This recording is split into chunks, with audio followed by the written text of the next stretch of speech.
एक किसान अपने गांव की परेशानियों से बहुत दुखी था। किसी ने उसे अपने दुखों के निवारण के लिए बुद्ध की शरण में जाने को कहा, जो कुछ दिनों के लिए यहाँ से कुछ दूर एक गांव में आया है। वह निश्चय ही तुम्हारे सब दुखों का निवारण करेगा। यह सुनकर किसान बड़ी इच्छा से बुद्ध की शरण में गया। यह सोचकर कि बुद्ध उसे उसकी समस्याओं, मानसिक पीड़ा, तनाव और दुखों से मुक्ति दिलाएंगे, वह बुद्ध के पास पहुंचा।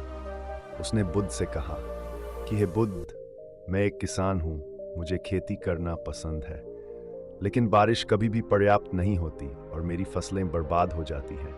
पिछले साल मेरे पास खाने के लिए कुछ नहीं था और इस साल भी अत्यधिक बारिश के कारण फसल को बहुत नुकसान हुआ। मेरे पास खाने के लिए पर्याप्त भोजन नहीं है।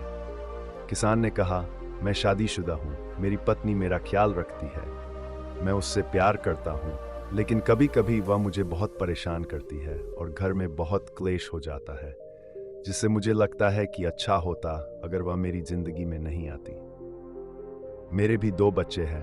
कभी कभी मेरे बच्चे भी मेरा अनादर और अवज्ञा करते हैं, मेरे निर्देशों का पालन नहीं करते। किसान लगातार बुद्ध को अपने दुखमय जीवन के बारे में ऐसी तमाम बातें बता रहा है। बुद्ध उस दुखी किसान की समस्या को ध्यान से सुनते रहे। अपनी जिंदगी की सारी परेशानियां बताने के बाद जब उन्हें राहत महसूस हुई तो वह चुप हो गए।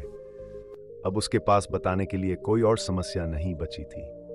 अब वह चुपचाप बैठकर बुद्ध की ओर देख रहा था और अपनी समस्या का समाधान पाने के लिए बुद्ध के उत्तर की प्रतीक्षा कर रहा था। लेकिन बुद्ध चुप थे। किसान ने फिर कहा, हे बुद्ध, मैं आपकी शरण में आया हूँ, कृपया मेरे जीवन की इन समस्याओं का समाधान करें। बुद्ध ने कहा, मैं तुम्हारी कोई मदद नहीं कर सकता। किसान आश्चर्यचकित होकर बोला, अरे ये आप क्या कह रहे हैं? सब कहते हैं कि आप सबके दुख दूर कर देते हैं, तो क्या तुम मेरी समस्याएं हल नहीं करोगे? इसलिए कि मैं एक गरीब किसान हूं। बुद्ध ने कहा, मुश्किलें हर किसी के जीवन में आती हैं। जीवन में दुख और परेशानियां आना स्वाभाविक है।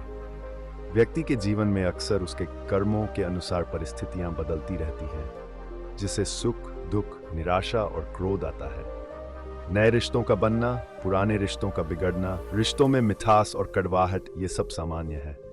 ये जीवन का हिस्सा है और ये जीवन का चक्र है। हकीकत तो यह है कि हम सभी के जीवन में 83 प्रकार की कठिनाइयां हैं। इन कठिनाइयों का समाधान आप और मैं नहीं कर सकते, कोई नहीं कर सकता। जिंदगी और जिंदगी में बनने वाले रिश्ते स्थिर नहीं होते। एक दिन रिश्तेदार भी चले जाएंगे और जिंदगी भी खत्म हो जाएगी, लेकिन ये समस्याएं वैसे ही रहेंगी जैसे आज आपकी जिंदगी में है और कल किसी और की जिंदगी में होंगी।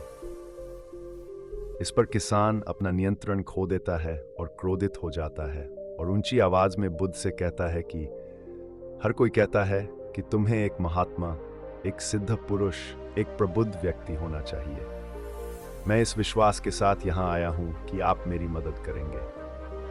यदि आप मेरी समस्याएं हल नहीं कर सकते तो मेरा यहाँ आना व्यर्थ था। हर कोई झूठ बोलता है कि वे समस्याओं का समाधान करते हैं। आपने मेरी एक भी समस्या का समाधान नहीं किया।